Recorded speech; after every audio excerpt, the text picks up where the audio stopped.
Welcome to this week's tip. This week I'm going to be talking with Roisin Donnelly from the Learning, Teaching and Technology Centre here in DIT, and what we're going to be talking about is writing an abstract. So at this stage, when you're almost finished the dissertation, one of the last things you need to do is put together an abstract which is going to appropriately summarise and explain, I suppose, what your dissertation document includes. So thanks very much, Roisin. So maybe you might just start by telling us what it is that the abstract's supposed to do. Certainly. I suppose really it's looking for the ingredients of a good abstract. Some people look at it as a condensed version of the paper, and as you said, it's usually left to write at the very end. But really, if you're thinking about it from that angle, the primary purpose is to guide the reader about what they're going to find and uncover in your dissertation. So it's really a distillation of the most important information that can be found in the thesis. And there are some common pitfalls that students would encounter with writing an abstract. And maybe if I just give a quick run through of some of these in terms of things to avoid, really. So it's more than just an introduction of your topic. Some people sort of start to write at it from that angle, but you need to go beyond that. Some people also would read it that it's like having a plan for their dissertation. They include certain phrases like "we hope to prove a certain thing," or "this article tried to analyse," or "this study seeks to." So you try to avoid those particular turns of phrases anyway. Other people fall into the pitfall of having a barrage of data in the abstract without a suitable argument or a conclusion. So that isn't the right place for a lot of data to uncover. Where possible, you try to avoid having footnotes and even quotations in an abstract. Some people tend to do that. And you suppose really are encouraged to paraphrase rather than have a particular quotation. And try not to include abbreviations or symbols or acronyms in the abstract, because they have a better home at the introduction of your dissertation.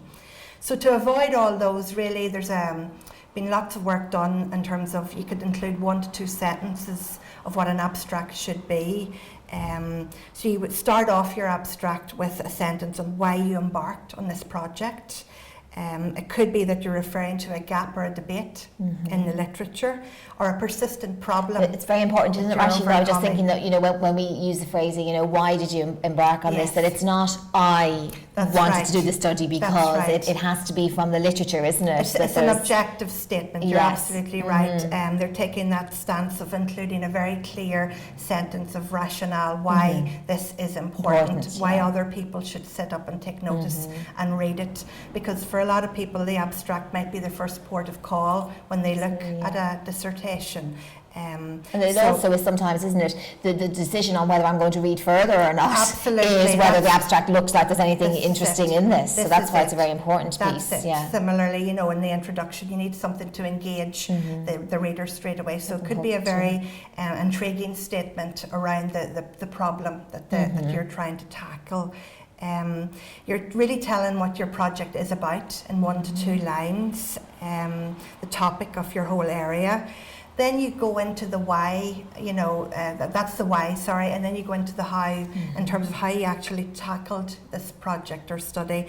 And really that's in essence a statement of your methodology. And again, it's short, isn't it, Roisin? Like you're talking about, you're not going to justifying the method you take or the details of how many people you interviewed or surveyed. It's just the bare bones. 1 to 2 sentences about the methodology. So it could be a case study, it could be an action research study. You're just informing the reader of the approach that you took to your study. And then you go into 1 to 2 sentences on your findings. And again, as we said earlier, it's not the barrage of data, but it's just a very quick synopsis or an overview, for want of a better word, of what your project uncovered. And then you're moving towards the end of your abstract at this point, 1 to 2 sentences on any conclusions that you're going to draw from those findings. In essence, another word for that is your argument. What's the key argument that's coming out of your dissertation?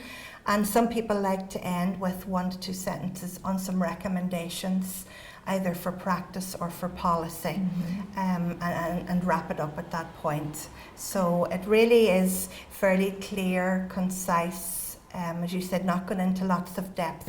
It's just an overview and something to draw the reader into your dissertation. And I think, you know, what you started where you talked about ingredients is very clear. The way that you structured it there, you know, is that, you know, it's very much structured according to a few sentences on this, a few sentences on That's that. it. And you were saying that you have an outline, so we'll be able to post that up for students to have a look That's at, which will really help because them. it can be helpful rather than just hearing about these things if they have a little template to work through and evolve their own abstract. Okay. What can be useful just towards the end of the dissertation process, some people have found it useful for the supervisor to draw up an abstract and compare it with the student's abstract, just to give the student a sense again, if they've never written an abstract before, here's what we're looking for. And that can be a useful little tip for them. And another thing that would be useful would be for them to go and look at the best dissertations and theses, which they will have up on web courses, and good examples of what abstracts look like. They always have a place to look at, yes. Thanks very much. So there's some very useful tips now as you're at the stage of writing your abstract, and the guidelines and structure that Roisin has talked about